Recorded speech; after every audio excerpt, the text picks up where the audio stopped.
கோனாரக்குன்னு ஒரு ஊர் இருக்குது வடக்கே ஒரிசா பக்கம். அங்கே ஒரு கோவிலில் ஒரு தேர் சக்கரம் ஒன்று பெருசாக இருக்கு. அது தேர் சக்கரத்தில் நிறைய நுனிதான சிற்பங்கள் இருக்கும். பார்க்குறவங்கெல்லாம் சிற்ப வேலைப்பாட்டுக்காக இப்படி செஞ்சு வச்சுருக்காங்க.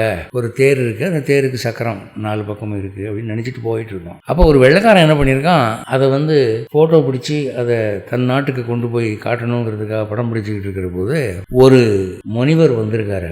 தாடி மீசையெல்லாம் வச்சு ஒல்லியா அவர் வந்தார். வந்த உடனே ஒரு குச்சி எடுத்து அந்த சக்கரத்தினுடைய சென்டரில் வச்சாரு. அந்த நிழலை பார்த்தாரு, விரலை வச்சு அளந்தாரு, யோசிச்சாரு. உடனே அப்படின்னு தலையாட்டிட்டு கிளம்பினார். உடனே இவனுக்கு கியூரியாசிட்டி, இந்தியாவில் காட்மென், அதாவது முனிவர்கள் அதிகம் இருப்பதாக நான் கேள்விப்பட்டிருக்கேன். இந்த தாடி வந்துச்சு, என்னமோ குச்சி எடுத்து அளந்துச்சு, அது பாட்டுக்கு போய்கிட்டு இருக்கு, இது என்னன்னு தெரியணுமே அப்படின்ட்டு அங்கே இருக்கிற ஒருத்தனை கூப்பிட்டு, ஏய் come here man, do you understand English?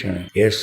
You please ask him what he did no அப்படின்னு. உடனே உனக்கு ஏன் 9 அப்படின்னா கேளியா அப்படின்னு. அப்போ அவரை கேட்டால் அதனால ஹிந்தி பேசுகிறாரு.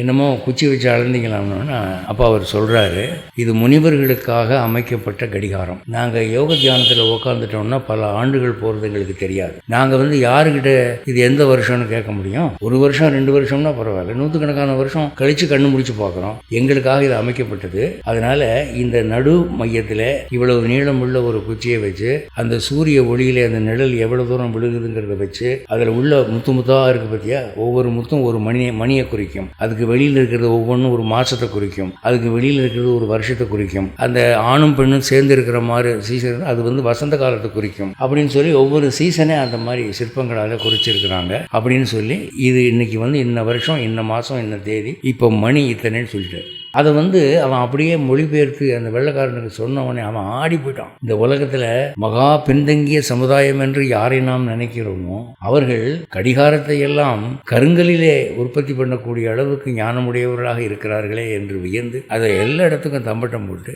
அது பெரிய ரீடர்ஸ் டைஜஸ்ட் மாதிரி பத்திரிகையில் அதை ஒரு கைடு, டெம்பிள் கைடு ஒருத்தன் படித்து அதுக்கப்புறம் அவன் கோயில் பார்க்க வர்றவங்களுக்கெல்லாம் இதை வித்தையாக காட்டுறான். எதுக்கு நான் இவ்வளவும் சொல்ல வரேன்னா, முனிவர்கள் அந்த மாதிரி தியானத்தில் யோகத்தில் உக்காந்துட்டாங்கன்னா வருடங்கள் ஓடுவது அவர்களுக்கு தெரியாது. நமக்கு ஒரு 1/4 மணி நேரம் சாமி கும்பிடணும்னு சொன்னாலே கடிகாரத்தை ஒரு 10 விஷயமாவது பார்க்குறோம். என்ன திடீர்னு கிடையாது நின்று போன மாதிரி இருக்குது அல்லது மெல்ல ஓடுதுன்னு. அப்போ காலத்தின் ஓட்டமானது நமக்கு வேதனை தருவதாக இருக்கிறது. அவர்களுக்கோ அது செல்வதே தெரியாமல் இருக்கிறது. யோகத்தின் மகிமை.